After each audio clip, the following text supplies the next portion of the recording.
I'm currently working for SOCA as chief of staff.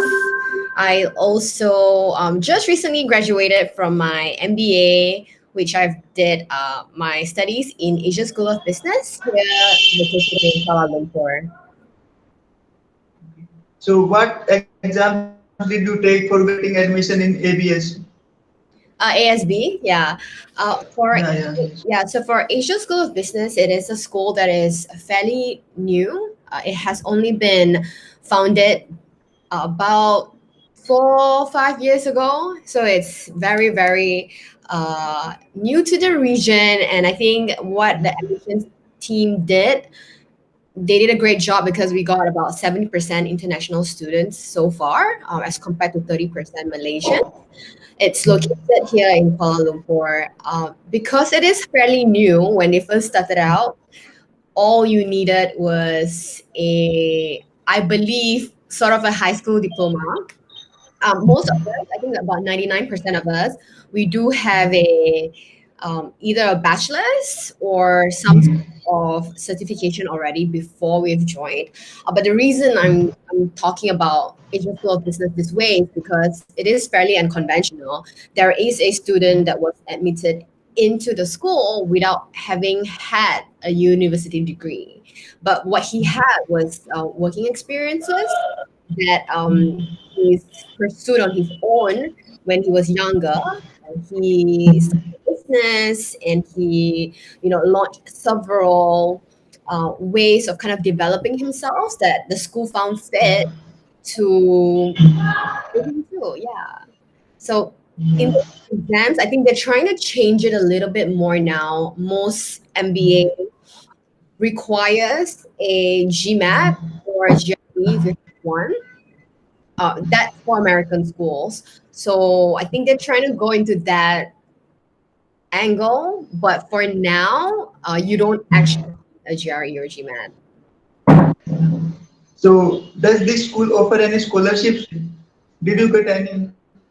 Yes. So this school definitely has a lot of scholarships. We are mostly given either full scholarships or partial scholarships. So for partial, it really differs from what your credibility is. Based on your resume, the admissions team will then offer you a different percentage of scholarship. Nice, nice.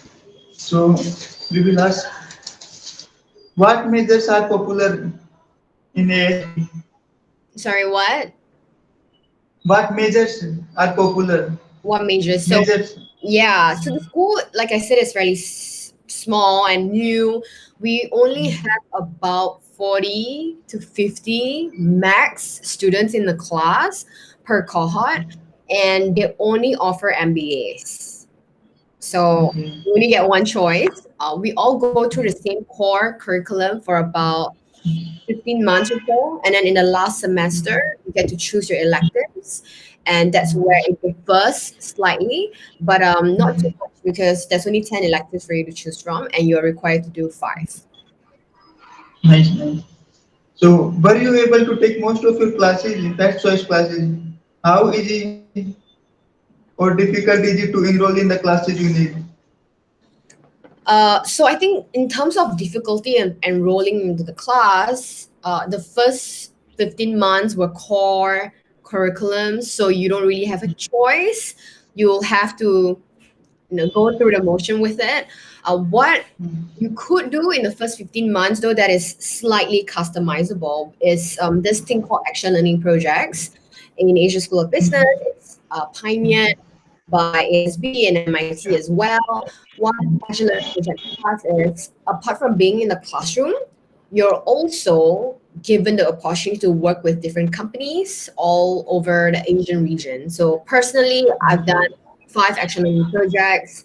Of the first one I did in Penang, which is my hometown. I also then went to Bangkok, and this action project lasted for a month. So I was in Bangkok, and then I was in Jakarta for a month. I was in Italy for 2 months for my internship. And then the very last academic project is a product development project, which it's located in KL. So these experiences are customizable and curatable to a certain extent because you get to choose what type of project you want exposure to and which project you want to get involved with. So I have a team of four, including myself, but then there's 10 other teams that went to different parts of the world, and they were involved in various different projects. So in that first 15 months, that's customizable. And then 5 months, which are the electives, you can then actually audit all the classes. And what I mean by audit is you could actually sign up, enroll for all 10 classes, and then decide which 5 piques your interest and actually enroll for it. But then the 5 other classes, you're still welcome to sit through it and audit it if you want and if you have the capacity.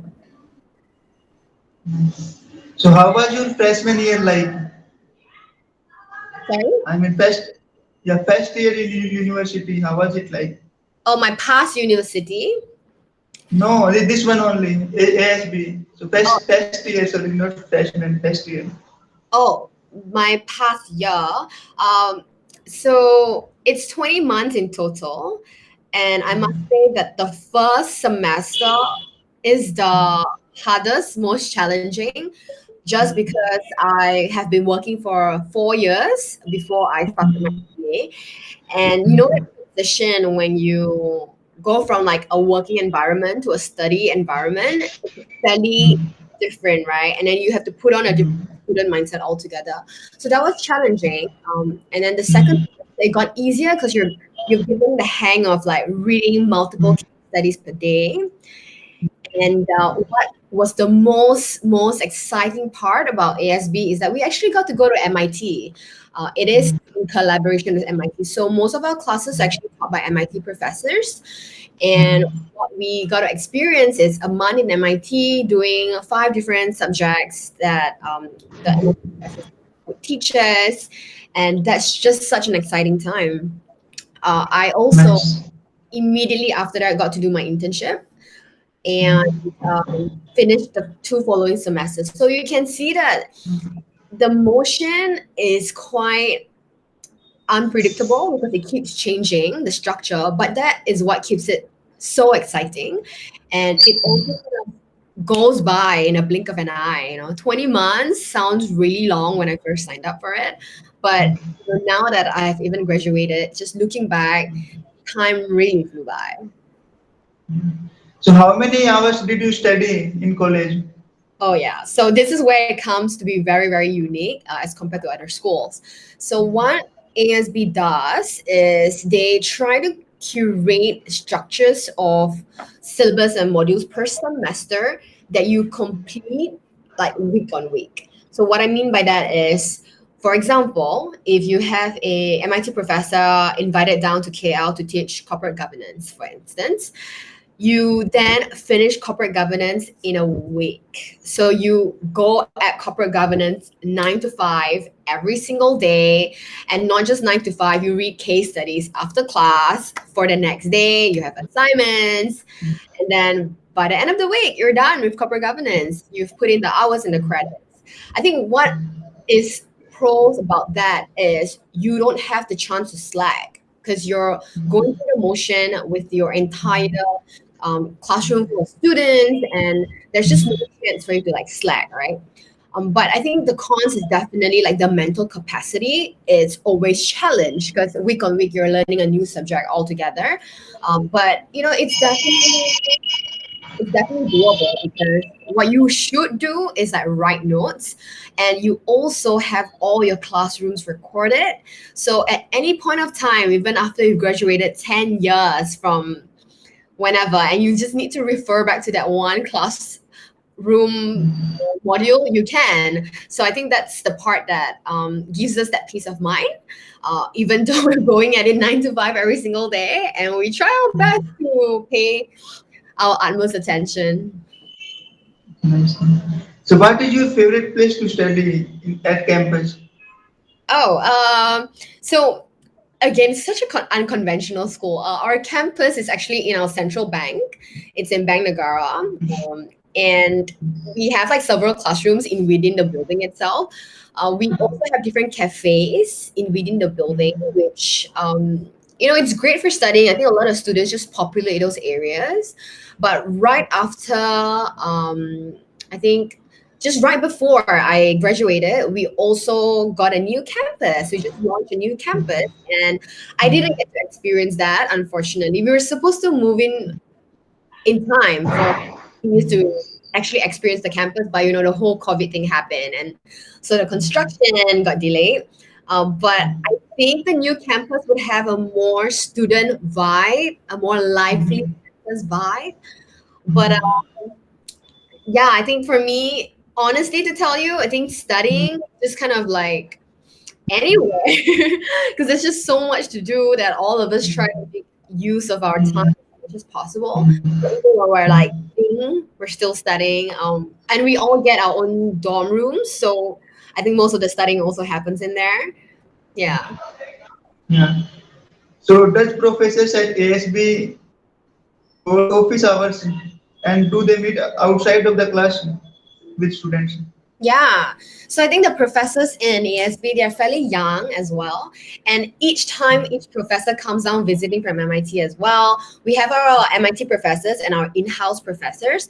So of both which really, really takes interest in helping the students because again, it's a small school, it's a small community. So a lot of times if you have like questions after class, they're happy to like stay back and just like work on that with you.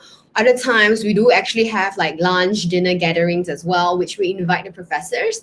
Some professors we also play like futsal with and like sports, badminton and all that. So we do have a very tight knitted community, which is great because I think a lot of these international students, when they come, they don't have family with them.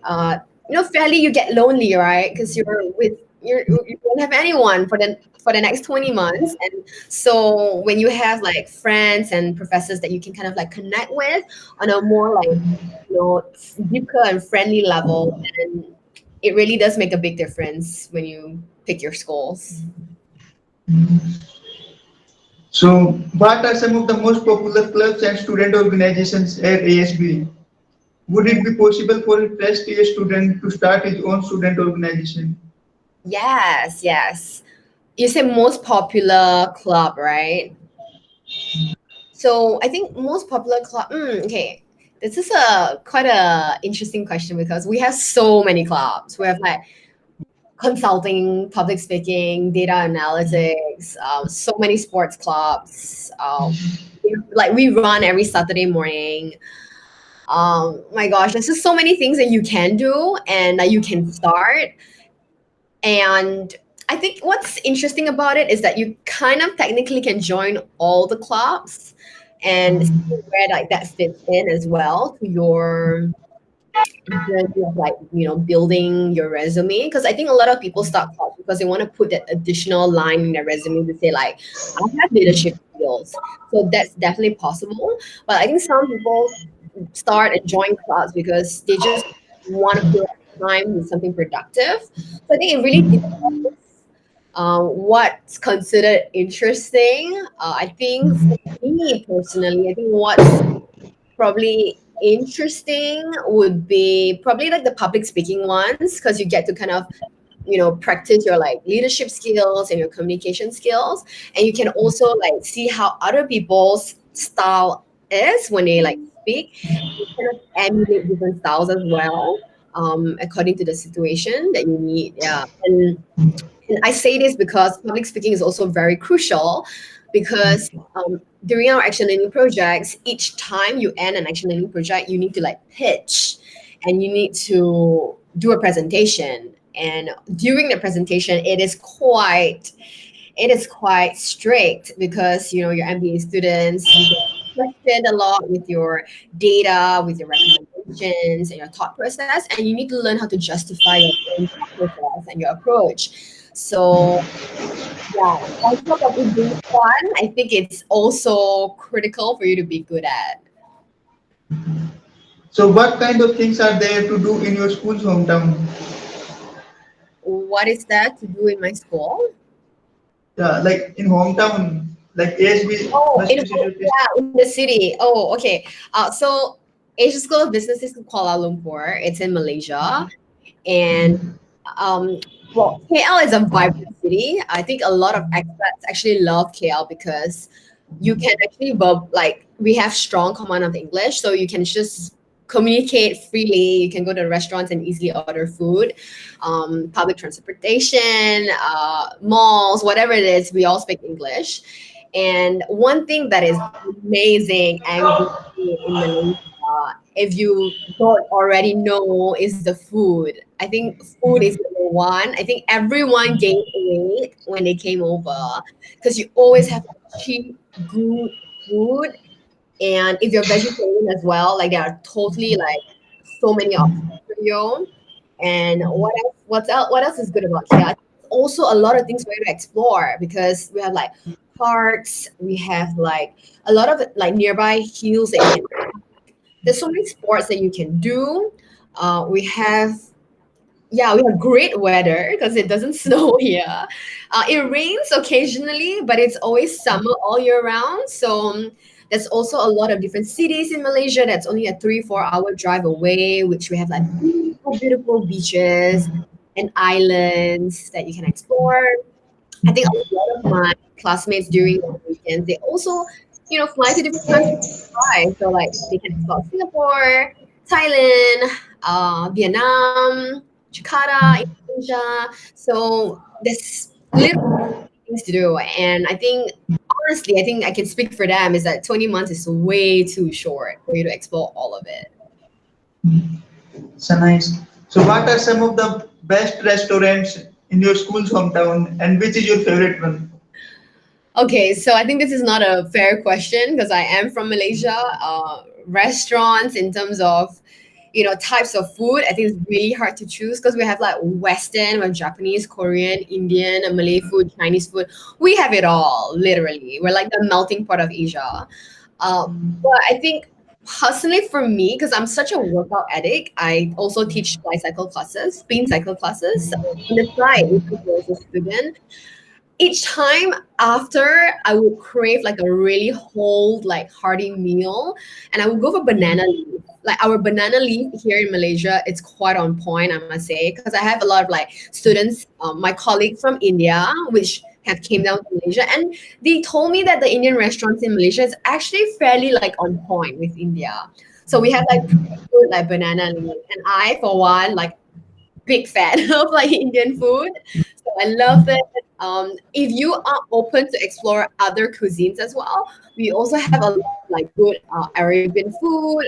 We also have like good Malay food, which you can totally like try and see if you like it yourself. Because we also have a very big community of like Koreans, Japanese, even French in Malaysia. You also have really good restaurants here. So yeah, variety is key. I think if I can say like in terms of restaurants, look forward to the variety and like the diversity of food you would get to try for the next 20 months if you do end up here. Interesting, because like most of the students at MIT, Harvard, or Stanford have complained about food that we don't have variety and that quality is not good. But seems like in your hometown there are a lot of options available. Nice to hear. Yes. So what is party scene like? What is what? Party scene like? Party. Party scene. Okay, so because it's central bank and we are in a country that is Muslim, majority of the government premises does not allow alcohol. So you technically cannot really party in your dorm, but we have really good bars and cheap beer. So what my students, my colleagues usually do is when we go out, like we have like a happy hour every like Thursday. So we have our juniors as well. So we will invite them out every Thursday. You kind of just go out and like have a drink. And I think some of them, if you prefer, there's also clubs. So you can kind of go there and like just like release some stress and like just do fun stuff together and like just eat. I think most of us we just kind of our version of partying is like eating. Then Yeah, going like for beer after. yeah. So is it safe area to walk around at night? What kind of safety measures are in place? For a night, we have multiple things that you can do. I mean, like bars. Um, we have a very strong movie scene as well in Malaysia. Like a lot of people love watching movies, so you can do that. And one other thing that our cohort personally enjoy is karaoke. We have so many on point karaoke studios. It's clean, it's a very updated with new songs, and there's also very social room for you to sing in, and so many of us we just kind of go in there and sing Interesting. frequently. We do it on a monthly basis. Yeah. Nice. Yeah. So what are dorms like? How is the food? Single rooms available?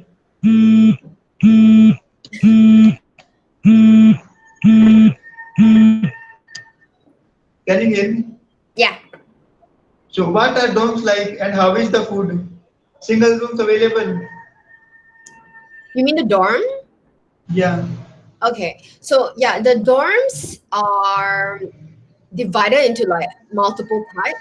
So the normal dorm room is one on one. But however, you have your own room, but you share the kitchen.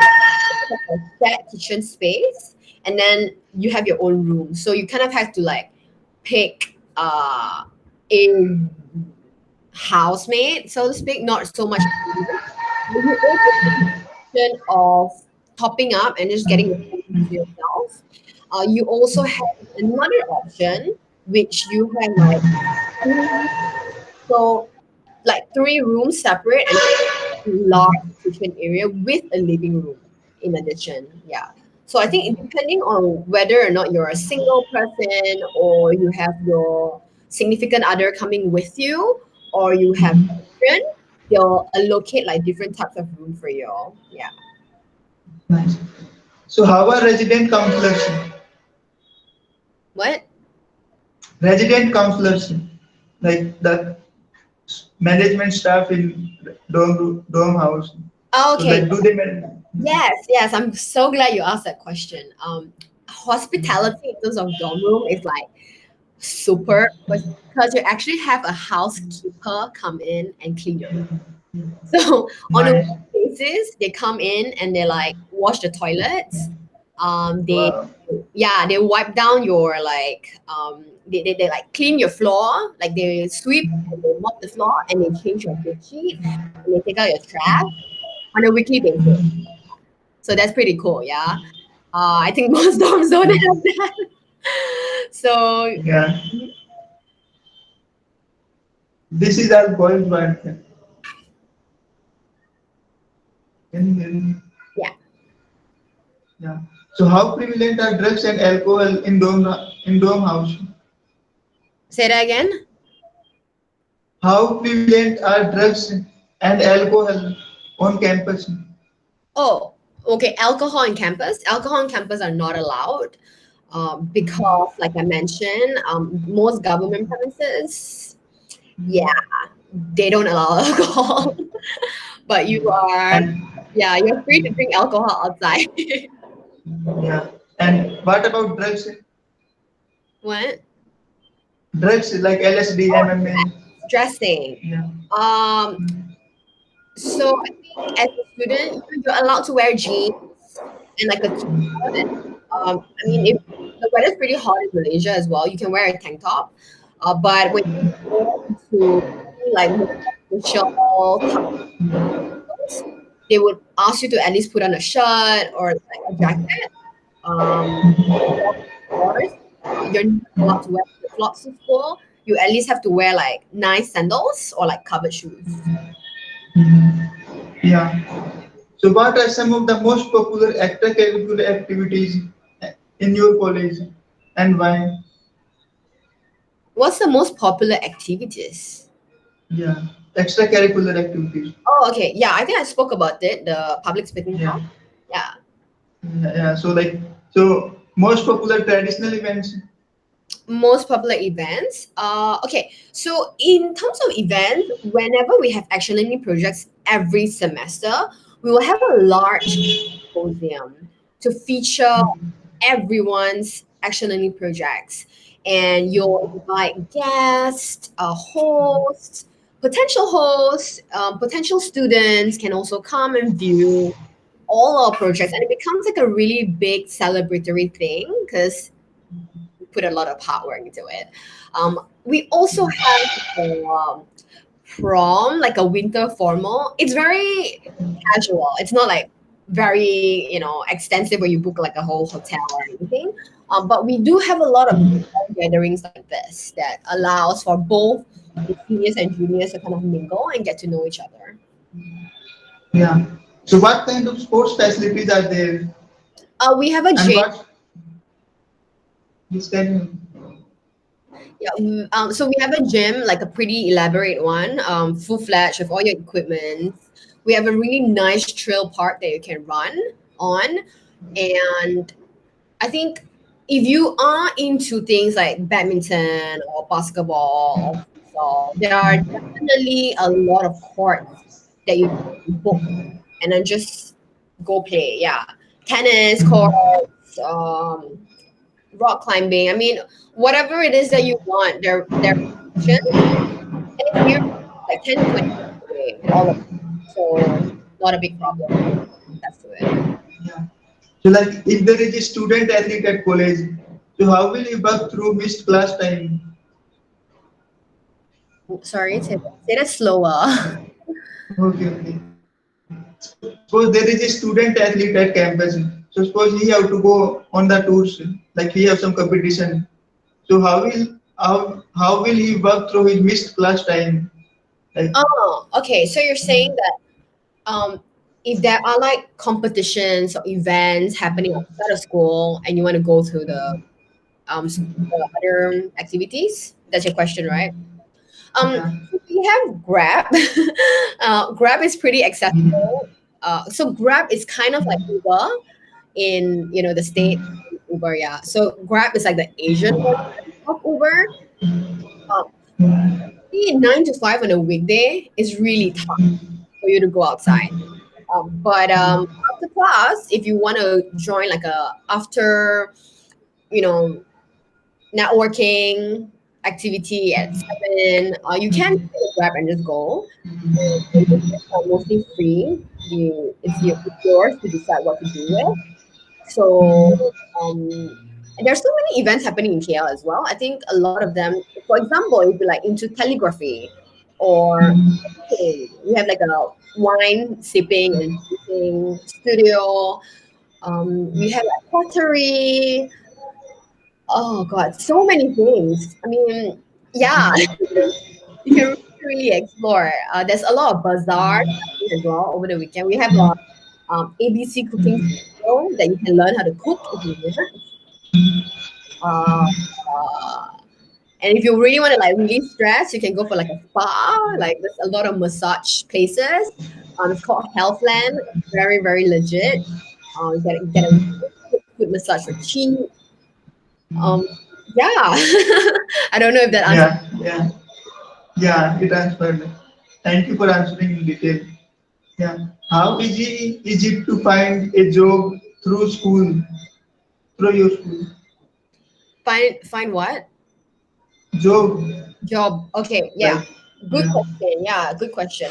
Okay, so I think in terms of finding for jobs, we have a department called Career Development Office, which their goal is to help students get jobs, right? Be ready enough to have jobs.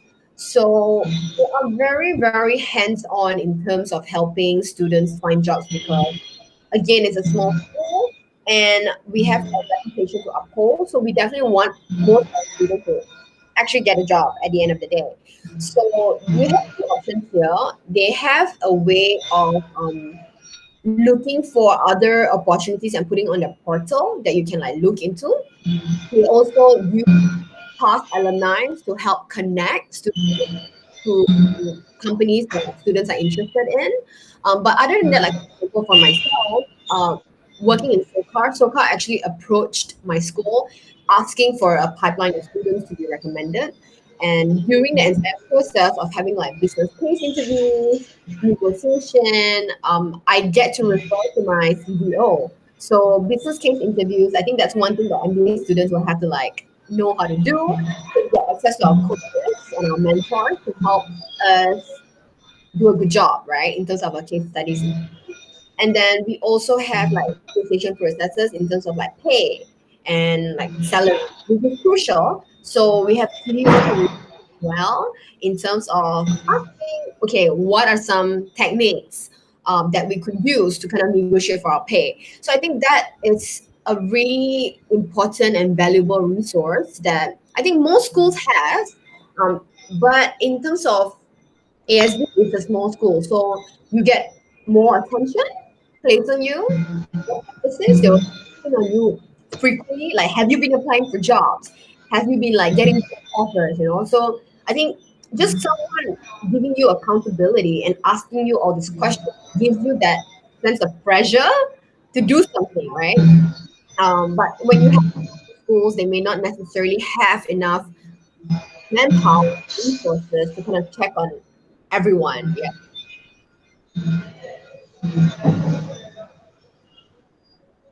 So does ASP offer financial aid based scholarships? I'm not too sure if something has changed. Previously, they do not have financial aid, but they have very, very generous scholarships. So I think it's something that you can definitely discuss and work with them. They want good students, right? So if you're good and they want you, they're happy to kind of where they can help you with in order to ensure you can join the school. So why did you choose ASP? Oh, yeah, good question as well. Why did I choose IT? I had several schools in mind. Most of them are in the States. But also, they're expensive. They're in like the six-figure, price tag.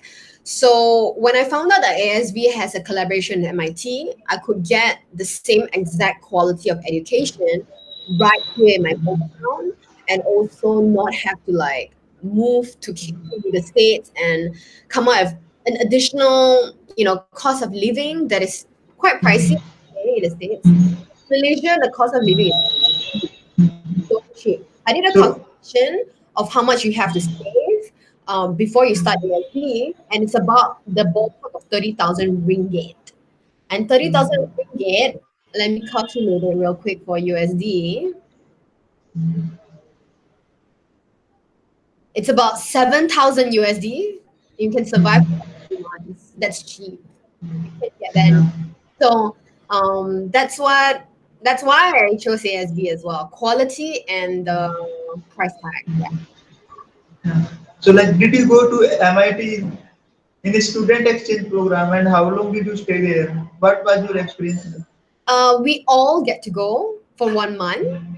It's not an exchange program. The whole entire class goes to MIT together and get to experience Boston. In fact, we have a career track that requires it's a mandatory career track. We are required to be in New York for a week to learn different industries that New York has to offer.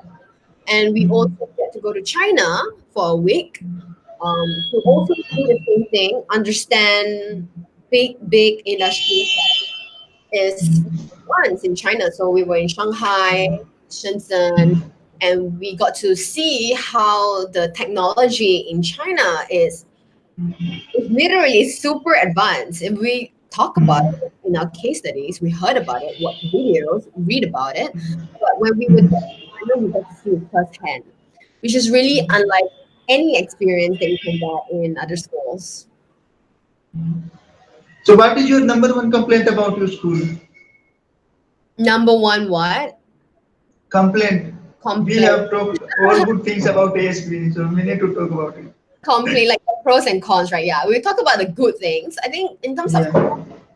um, I must say that it is very, very hectic. It's one of those things that Imagine having to sit down 9 to 5 every single day for like few months straight at a time, right?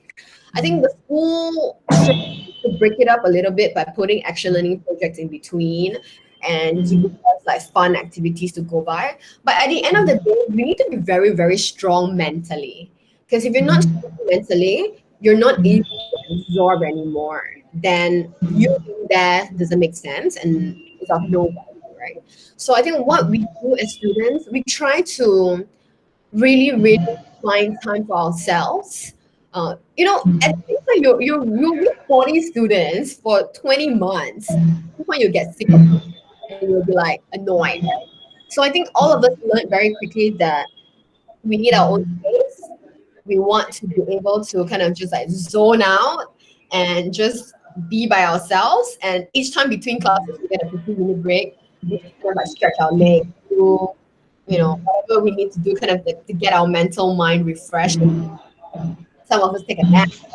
Some of us just like eat. I eat so much during class. I think if all my classmates like Ashley always has food in her bag and she's always eating because I need to stay awake. And then most of us will just kind of like stand behind the classroom and like, maybe like do squats or like something to keep our mind engaged. I think that's one of the most challenging things. And whenever students sign up for ASB, that's the first thing I'll tell them. Like, make sure you're ready for this because you don't get to zone out. If you blank out for 30 minutes, you miss a big chunk. And then the next class wouldn't even make sense to you because you missed out 30 minutes zoning out, right? That's definitely the point, yeah. So if you could change one thing about this college, what would it be? Sorry, change one thing about it. What would I change about it?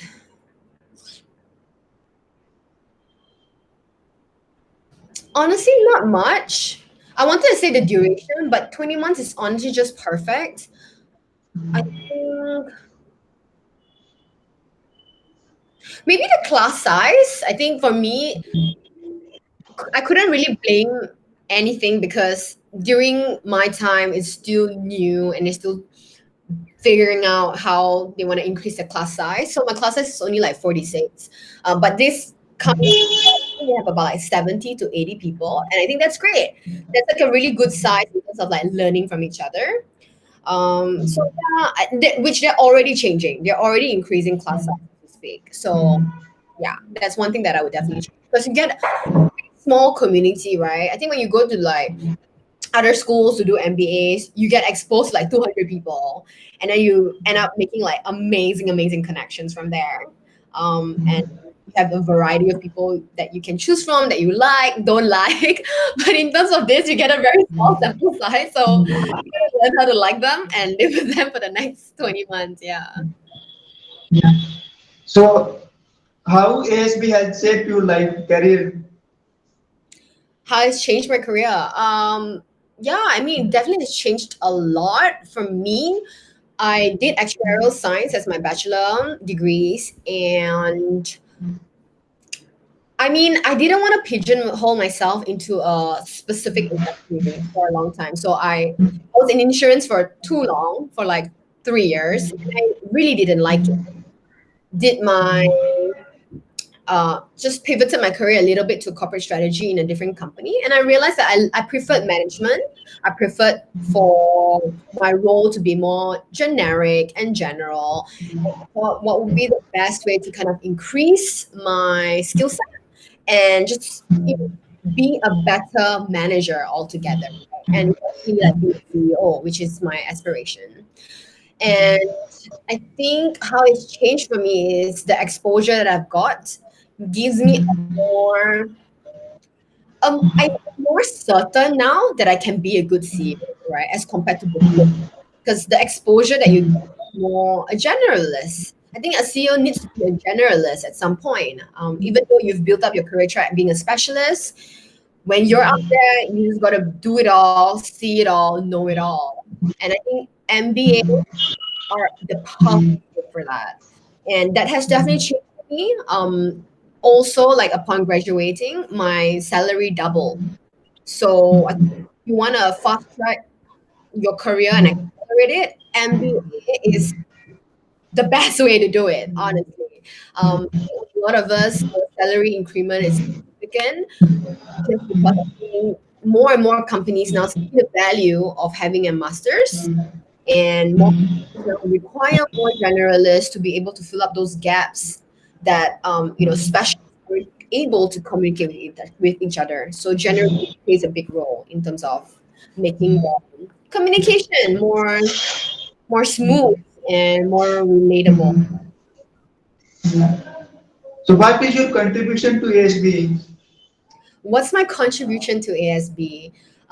So funny story. During my first semester, I was actually kind of invited or given the opportunity to meet Sheryl Sandberg in San Francisco. And sorry, not San Francisco. Was it San Francisco? Palo Alto, sorry. It was part of the Lean in Malaysia women empowerment platform that I'm a part of in Malaysia.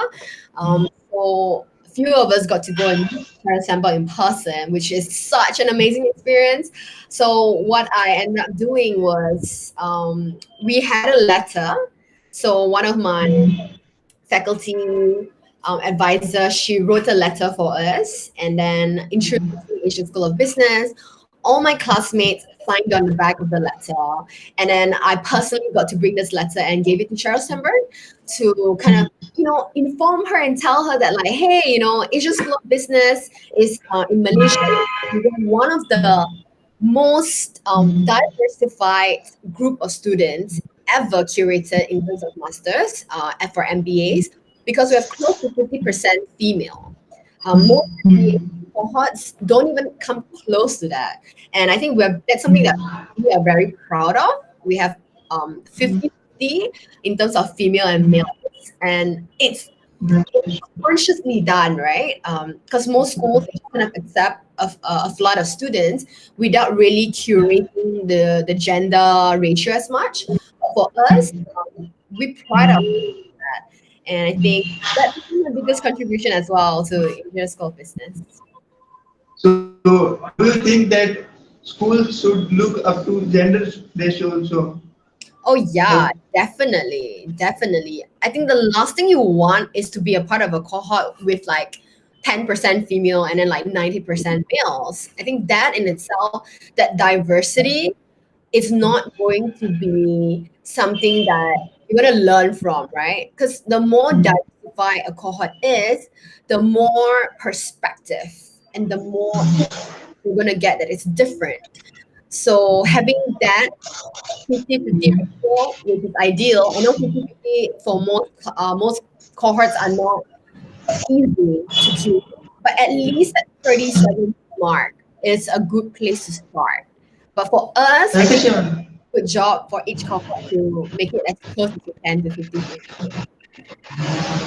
So who your inspiration at ASB? Who what? Inspiration. Who's my inspiration would be? So many of them, honestly. I think all my classmates are amazing in their own ways. Just as you come in as a experienced young professional, you think that you've got it, you understand things. Everybody comes in with that, I'm good at what I do, right? But I think what inspires me are my classmates because when you speak to them, you realize how much you don't know and how much they do know. And I think most of my classmates that I really, really admire are the ones that are extremely smart. They're so good at the assignments and the homeworks, and they very much could have just like, I'm gonna pass my work up, my assignment, and like submit it and like not help and just get really good grades. But what they end up doing is they would like spend time after school, class, sit down with us who are like not as smart as them. And they would like teach us and like take time to kind of like walk us through the thought process and like ensure that all of us are getting good grades as well. I think these classmates are so inspiration, and I have so much admiration for them, and I think that is key in terms of building a community as well. And when you go out to the real world and become leaders, it shouldn't be so selfish. Everyone should do their part in helping people around them understand things better. Because when you're part of a community that is good, naturally you have a better shot and opportunity of increasing and upskilling yourself as well. And I think, that experience has definitely taught me that to be less selfish. And yeah, it has definitely changed my mindset about sharing knowledge as well. So you, so like, who is your favorite professor at ASP and why? Favorite professor? I have a few, but one of them that I really, really enjoyed so much is Professor Malati. She's an economist, microeconomist, and what I love about her class is that she always takes the effort of making things interesting for us. So we have a lot of simulation and like games to help us understand pricing a little bit better. So it's not just theoretical, right? Like she would actually distribute papers and she would make us like, do a lot of like connecting and events. And then that concept just becomes a way more clearer when you're like hands-on. And I think everyone looks forward to like her classes, platforms, because you're like, okay, what else are we going to be learning today that's going to be interesting and relatable for us? So yeah, that's one class I definitely enjoyed the most. Yeah. So what is your definition to a good professor? Definition of a good professional. Um, Professor, sorry, oh, professor. definition of a good professor.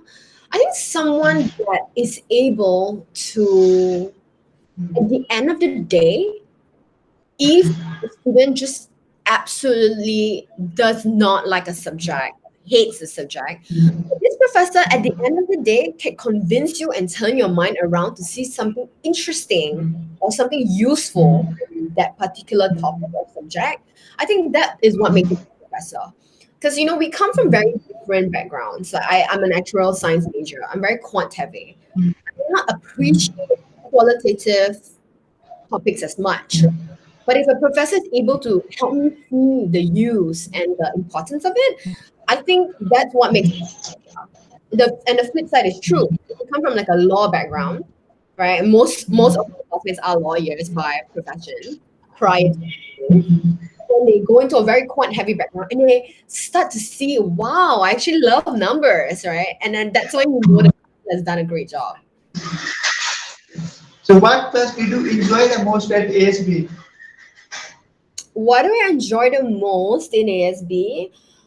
Um, I think what I really like about ASB is the fact that you get access to MIT professors and the MIT community.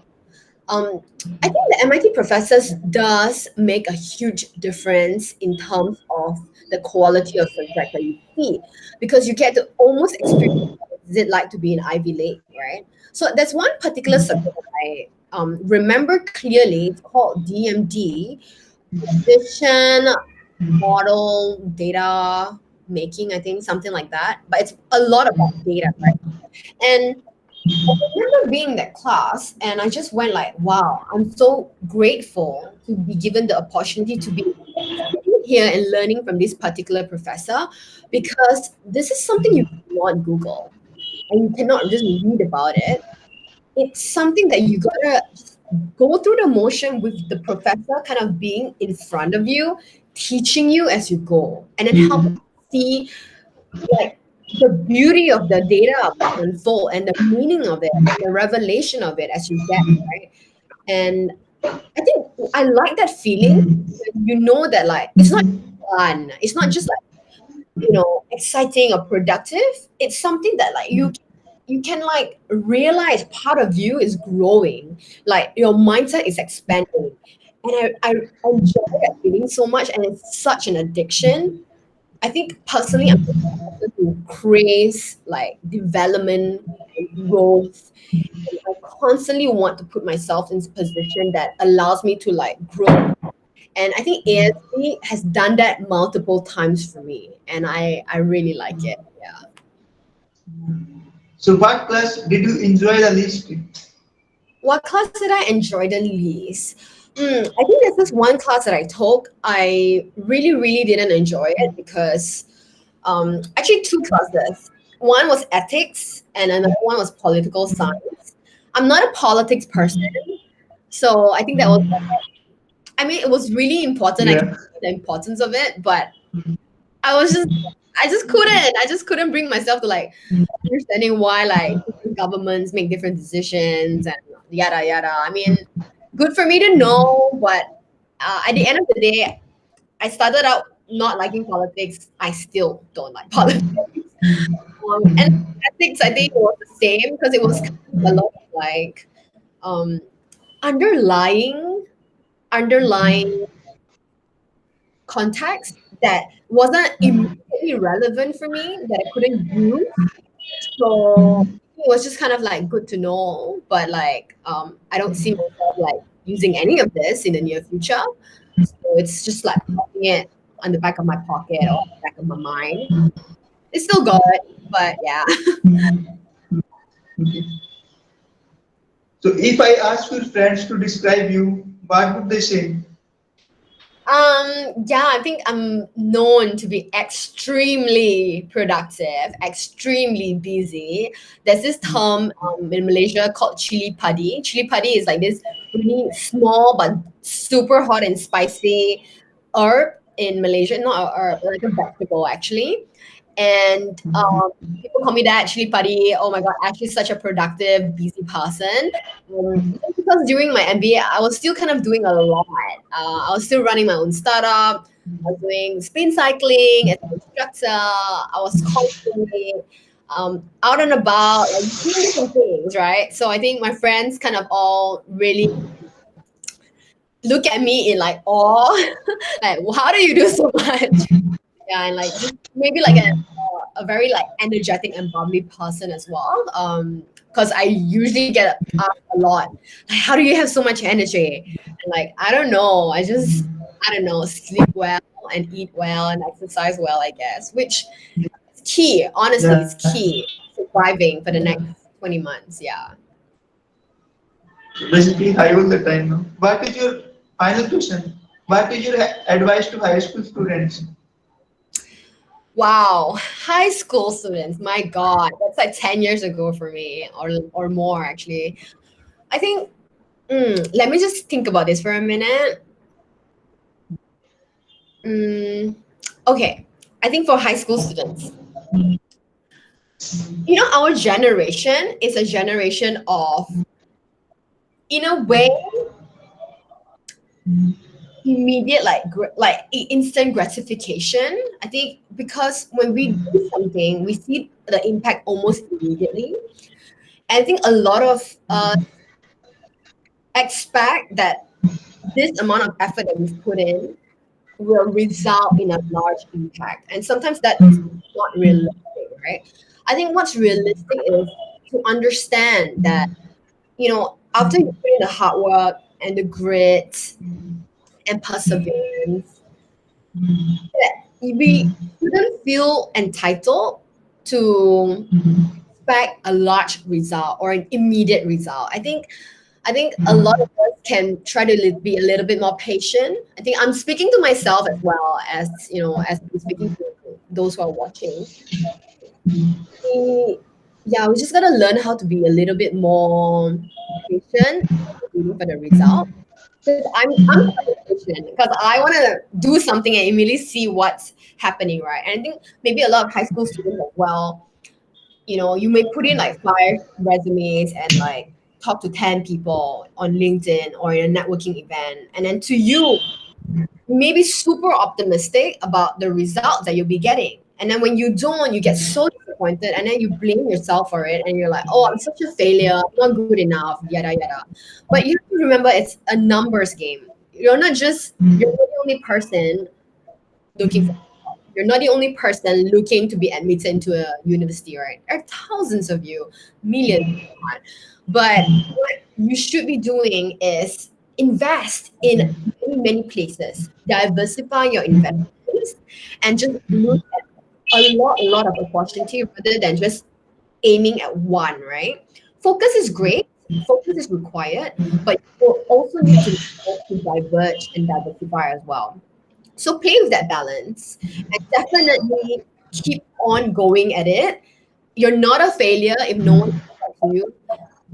You're only not getting what you want now because you're not doing it enough. You're not putting numbers enough into the log conversion, right? Maybe to get one job, you actually apply for 100 jobs, right? The numbers constantly change. So you need to be aware you're good, you're amazing, and you're great, okay? Just don't feel bad. But at the same time, don't think that you're too amazing or too great that like 5 applications will do, right?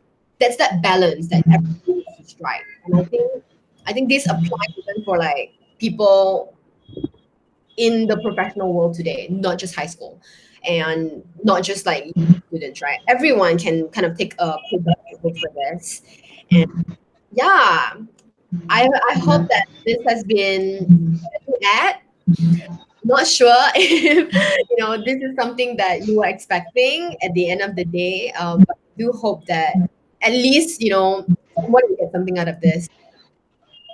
Good advice, Ashley. So it was nice talking to you, nice interviewing you. Yeah. Thank you so much for reaching out. Thank you for the interview. Could you stop recording now? Yeah. We are done. All right. Yeah.